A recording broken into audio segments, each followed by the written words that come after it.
हाँ तो बच्चों, क्लास 7 रुचिरा भाग 2 चतुर्थ पाठ पंडिता रमाबाई। संस्कृत का है लेसन पंडिता रमाबाई, उसका हिंदी अनुवाद करने जा रहे हैं। आप लोग ध्यान से सुनेंगे। पंडिता रमाबाई।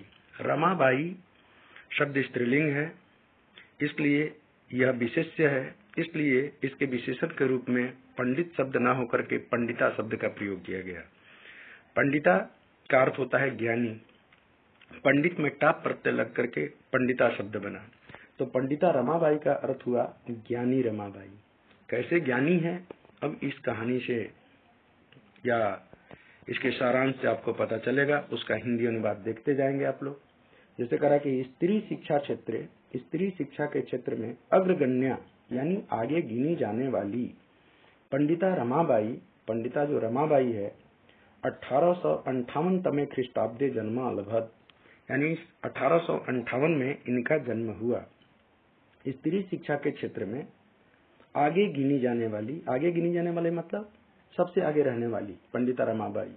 ये 1858 की घटना है, जब 1857 में हमारा देश क्या था, 1857 में गुलाम था, और 1857 में क्या हुआ था, देश की क्रांति हुई थी, जिसमें से अलग अलग जगहों से लड़ाई हुई थी। उसमें से मेन भूमिका निभाए थे, जैसे बिहार से वीर कुंवर सिंह, लखनऊ से नानाबाई, नाना साहब, और लक्ष्मीबाई झांसी से, इस तरह से लड़ी थी। और क्लास 6 के हिंदी में आप लोग पढ़े होंगे झांसी की रानी चैप्टर, जिसमें से दिया हुआ था 1857 के सिंहासन हिल उठे, ब्रिगेडी तानी थी, बुढ़े भारत में भी आई फिर से नई जवानी थी, खूब लड़ी मर्दानी, वह तो झांसी वाली रानी थी। कहने का मतलब ये है कि उस समय देश गुलाम था, अंग्रेजों का शासन था, और वैसी शासन व्यवस्था में इस नारी को आगे आना और शिक्षा के क्षेत्र में आगे बढ़ाना बहुत महत्वपूर्ण योगदान होता है। तो चलते हैं, इन्होंने क्या किया। इनका जन्म हुआ 1858 में, यानी 1857 के बाद जस्ट 1858 में इनका जन्म हुआ। तस्याह पिता, इनके पिता का नाम क्या था, इनके पिता का नाम था अनंत शास्त्री डोगरे, और माता का क्या नाम था, लक्ष्मीबाई। ये झांसी की रानी लक्ष्मीबाई नहीं, बल्कि इनकी माता का नाम लक्ष्मीबाई जो दूसरी है वो है। तो कहा कि इनके माता का नाम लक्ष्मीबाई, पिता का नाम अनंत शास्त्री डोगरे था। तस्मिन काले, उस समय स्त्री शिक्षाया स्थिति, स्त्रियों की शिक्षा की स्थिति चिंतनीय आसित, बहुत ही दयनीय थी। किसी को पढ़ने लिखने, स्त्रियों को तो खास करके पढ़ने लिखने नहीं दिया जाता था। स्त्रीणाम कृते, स्त्रियों के लिए संस्कृत शिक्षणम प्रायः प्रचलितम न आसीत्, स्त्रियों के लिए संस्कृत शिक्षण प्रायः प्रचलित नहीं था, नहीं पढ़ सकते थे। कोई भी वहां स्त्रियां जितनी भी थी वह नहीं पढ़ सकती थी, किंतु डोगरे महोदय है, वह रूढ़िबद्धम धारणम परित्यज्य, अपने रूढ़िवादी विचारधारा को छोड़ करके स्वपत्नी संस्कृतम अध्यापयत, वह अपनी पत्नी को संस्कृत पढ़ाए। क्यों पढ़ाए संस्कृत अध्यापयत? क्योंकि वे रूढ़िवादी विचारधाराओं के खिलाफ थे, रूढ़िवादी विचारधारा पर नहीं चलना चाहते थे। इसलिए एतदर्थम सह समाजस्य, इसके लिए उन्हें समाज के प्रतारणाम अपि असहत, प्रताड़ना को भी सहना पड़ा।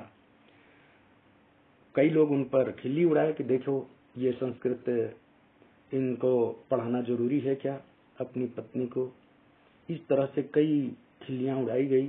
जैसे कि आप देखे होंगे कि क्लास में कोई अगर बच्चा इंग्लिश बोलता है तो और बच्चे उनकी खिल्ली उड़ाते हैं और कहते हैं कि अरे ये तो अंग्रेज बन गया, इस तरह की बातें करते हैं। पर वही बच्चा जो धीरे धीरे इंग्लिश बोलता था, बोलते क्या होता है कि वह फ्लुएंटली इंग्लिश बोलने लगता है, और तब बच्चे कहते हैं कि अरे ये तो बहुत बढ़िया इंग्लिश बोलने लगा। इस तरह की बातें आ जाती है। अगर उसी रूढ़िवादी विचारधारा को लेकर के वह चलने लगे और समाज की प्रताड़ना को सहन न करके अलग होकर के जब चले, तो बहुत ही वही व्यक्ति अच्छा बन जाता है, वही बच्चा अच्छा बन जाता है। ऐसे ही ये समाज की प्रताड़ना को परवाह न करके अपनी पत्नी को संस्कृत जैसे सब्जेक्ट को अध्यापयत यानी पढ़ाए, अध्ययन करवाए। ईदर्थम सह समाजस्य प्रतारणाम अपि असह, इसके लिए वह समाज की प्रताड़ना को भी सहे।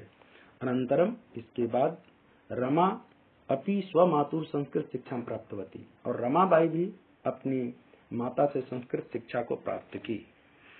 कालक्रमेण, समय के अनुसार रमायाः पिता विपन्ना संजाता, रमाबाई के पिता जो थे वह निर्धन हो गए। विपन्ना संपन्ना के विलोम होता है विपन्ना, तो विपन्ना का मतलब ये हुआ कि काल क्रम के अनुसार रमाबाई के जो पिता थे वह निर्धन हो गए। तस्याः पितरौ ज्येष्ठा भगिनी च दुर्भिक्ष पीड़िता दिवंगता, और घटना ऐसी होती है कि उनके माता पिता, तस्याः माता पितरौ न करके पितरौ का भी अर्थ भी वही हुआ, माता च पिता च, तो उनके माता पिता और ज्येष्ठा भगिनी यानी बड़ी बहन दुर्भिक्ष पीड़िता, अकाल मृत्यु हो गई उनकी, दिवंगता मर गई। अचानक कोई बीमारी हो, कोई प्लेग जैसी बीमारी हो, चाहे इस तरह की कोई बीमारियां होगी जिसके चलते, जैसे कि अभी कोरोना आया था, तो इसी तरह से कोई उस समय बीमारी होगी जिसके चलते ये सभी अकाल मृत्यु को प्राप्त किए, यानी माता पिता और उनकी बड़ी बहन भी। तदंतरम, इसके बाद रमा स्वज्येष्ठ भ्रात्रा सह, रमाबाई अपने बड़े भाई के साथ पदभ्याम पैरों से चलकर समग्र भारतम अभ्रमत, पूरा भारत भ्रमण की, पैदल चली, पूरा भारत घूमी। भ्रमण के क्रम में सा कोलकाता प्राप्त, वह कोलकाता गई।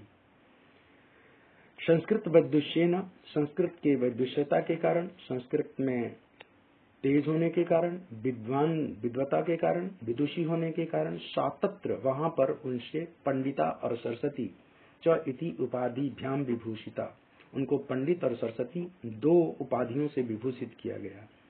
पंडिता ज्ञानी को कहते हैं और सरस्वती वह भी विद्या की जननी, विद्या की अधिष्ठात्री सरस्वती ही होती है, इसलिए इनको दो उपाधियां मिली ज्ञान के चलते। उपाधिभ्याम यानी दोनों उपाधियों से विभूषित की गई। तत्र वहीं पर, तत्र जोड़ एवं, वहीं सा ब्रह्म समाजेन प्रभाविता, वह ब्रह्म समाज से प्रभावित हुई। ब्रह्म समाज के बारे में आप लोग जानते होंगे कि ब्रह्म समाज के संस्थापक थे कौन? तो ब्रह्म समाज के संस्थापक कौन है? राजा राम मोहन राय। तो राजा राम मोहन राय ने क्या किया था कि लॉर्ड विलियम बेंटिक की सहायता से वह जो यहाँ पर खराब चल रही थी स्थिति स्त्रियों की, जिसमें से बाल विवाह, विधवा विवाह और ये सती प्रथा, तो सती प्रथा को उन्होंने दूर किया था। लॉर्ड विलियम बेंटिक की सहायता से, अंग्रेज शासक था, वायसराय था, उसी की सहायता से उन्होंने इसको दूर किया। तो इस तरह से उन्होंने, जिस तरह से ब्रह्म समाज में, ब्रह्म जितने भी समाज थे उन समाज में स्त्री शिक्षा को लेकर के जो दिक्कतें थी, वो राजा राम मोहन राय की तरह ये भी रूढ़िवादी विचारधाराओं को त्याग करके और शुद्ध विचारधारा में प्रवेश की। उन्होंने वेदों का अध्ययन भी किया। वेदाध्ययनम करो, ब्रह्म समाजेन प्रभाविता, ब्रह्म समाज से प्रभावित होकर के वेदों का अध्ययन की। पश्चात इसके बाद सा स्त्रीणाम कृते, वह स्त्रियों के लिए वेद आदि नाम शास्त्राणाम शिक्षायै आंदोलनम प्रारब्धवती, वेद आदि शास्त्रों की शिक्षा के लिए आंदोलन शुरू कर दी कि नहीं, सारी स्त्रियां वेद भी पढ़ेंगी, क्योंकि वेद वर्जित था। ऐसी स्थिति में उन्होंने वेद के लिए भी शुरू कर दी। फिर क्या हुआ कि उधर 1856 की घटना, 1857 में, ये 1858 की बात है, शुरू में 1858 में इनका जन्म हुआ। इसके बाद क्या हुआ, 1880 में इनका विवाह कर दिया गया। किनके साथ? तो विपिन बिहारी दास के साथ। तो 1880 तमे ख्रीष्टाब्दे, 1880 में सा विपिन बिहारी दासेन सह, वह विपिन बिहारी दास के साथ बांकीपुर न्यायालय यानी बांकीपुर न्यायालय में विवाहम अकरोत्, विवाह कर ली। सार्धेक वर्षात अनंतरम तस्याः पति दिवंगतः, यानी 1.5 साल, सार्ध एक वर्षात मतलब सार्ध मीन्स आधा, एक मतलब एक, यानी एक और आधा मिलकर के 1.5 होता है। तो 1.5 साल के बाद तस्याः पति दिवंगतः, उसके पति मर गए। दिवंगता मीन्स मर गए। तदंतरम, इसके बाद सा पुत्रया मनोरमया सह, उसकी एक पुत्री थी जिसका नाम था मनोरमा। उस पुत्री मनोरमा के साथ जन्मभूमि महाराष्ट्र प्रत्यागछत, अपनी जन्मभूमि महाराष्ट्र में लौट आई, क्योंकि महाराष्ट्र की थी इसलिए महाराष्ट्र में लौट आई। नारी नाम सम्मान आय, नारी के सम्मान के लिए शिक्षा च, और शिक्षा के लिए स्वकीयम जीवनम अर्पितवती, वह अपना पूरा जीवन अर्पित कर दी। जैसे उस समय हंटर शिक्षा आयोग था, अंग्रेजों ने इस आयोग का शिक्षा के लिए इस आयोग का गठन किया था। इस शिक्षा में भी हंटर शिक्षा आयोग से समक्षम उनके सामने नारी शिक्षा के विषय में सा स्वमतम प्रस्तुतवती, वह अपना मत प्रस्तुत की थी। सा उच्च शिक्षार्थम, वह उच्च शिक्षा के लिए इंग्लैंड देशम गतवती, इंग्लैंड देश भी गई। तत्र वहां जाकर के ईसाई धर्म से स्त्री विषय कई, वहाँ ईसाई धर्म के स्त्री विषय जो भी चीजें थी, उत्तम विचार, उन उत्तम अच्छे विचारों से काफी प्रभावित हुई इंग्लैंड में। वहां से प्रभावित होकर के ये कहाँ चली गई, फिर इंग्लैंड देशात रमाबाई अमेरिका देशम अगछत, इंग्लैंड देश से रमाबाई अमेरिका देश चली गई। तत्र वहां जाकर के सा भारत से विधवा स्त्री नाम सहायतार्थम, वह भारत के विधवा स्त्रियों के लिए अर्थ संचय करो, धन इकट्ठा की वहां जाकर के, कि भारत की स्त्री जो विधवा स्त्री है उसको धन से मैं सहायता करूंगी। ऐसा सोच करके भारतम प्रत्यागत्य, भारत लौट करके, प्रति जोड़ागत्य यानी लौट करके, मुंबई नगर में शारदा सदनम स्थापय, वह शारदा सदन की स्थापना की। शारदा सदन भी इन्हीं के नाम से है, जैसे सरस्वती उपाधि मिली थी तो सरस्वती का पर्यायवाची शारदा होता है, इसलिए उन्होंने सरस्वती सदनम न लिख करके शारदा सदनम लिखी, इन्हीं के नाम से प्रचलित है। तो शारदा सदनम अस्थापित मतलब स्थापना की शारदा सदन की। अस्मिन आश्रम में, इस आश्रम में रहता कौन था, तो निसहाया स्त्रियः निवसन्ति अस्म, निसहाय स्त्रियां रहती थी, जिसको कोई सहायता करने वाला नहीं रहता था, वे स्त्रियां आकर के इस आश्रम में शारदा सदन में रहती थी। तत्र स्त्रियः, वहां पर स्त्रियां क्या करती थी काम, तो मुद्रण टंकन काष्ठ कलादि नाम च प्रशिक्षणम अपि लभन्ते अस्म, करा कि वहां पर मुद्रण का काम, मुद्रण मतलब छापने का काम कुछ, टंकन यानी टाइप का काम, काष्ठ कला यानी लकड़ी की कलाओं का भी वह प्रशिक्षण लभन्ते अस्म प्राप्त करती थी।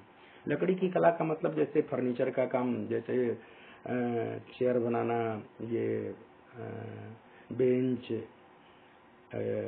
कुर्सी बेंच, ये सब आदि फर्नीचर के काम ये सब करते थे। इससे क्या होता था कि उससे कुछ पैसे भी उनको आ जाते थे। परम इदम सदनम पुणे नगरे स्थानांतरित जातम, किंतु इसके बाद वह सदन मुंबई में ही है, पुणे भी मुंबई में ही है, मुंबई में नहीं बल्कि महाराष्ट्र में है। तो कह रहा है कि मुंबई नगर से हटा करके महाराष्ट्र के पुणे नगर में स्थानांतरित कर दिया गया इस सदन को। तो कौन से सदन को, शारदा सदन को। तथा पुणे नगर से समीपे, वहीं पर पुणे नगर के समीप में एक गांव है जिसका नाम था केड़गांव, वहां पर स्थाने मुक्ति मिशन नाम संस्थानम तया स्थापितम, वहां पर जाकर के उन्होंने क्या की, मुक्ति मिशन नाम के एक संस्थान को स्थापित की। संस्थान मीन्स इंस्टीट्यूशन, मुक्ति मिशन नाम के इंस्टीट्यूशन को भी उनके द्वारा क्या किया गया, स्थापित मतलब स्थापित किया गया। किसके द्वारा, पंडिता रमाबाई के द्वारा।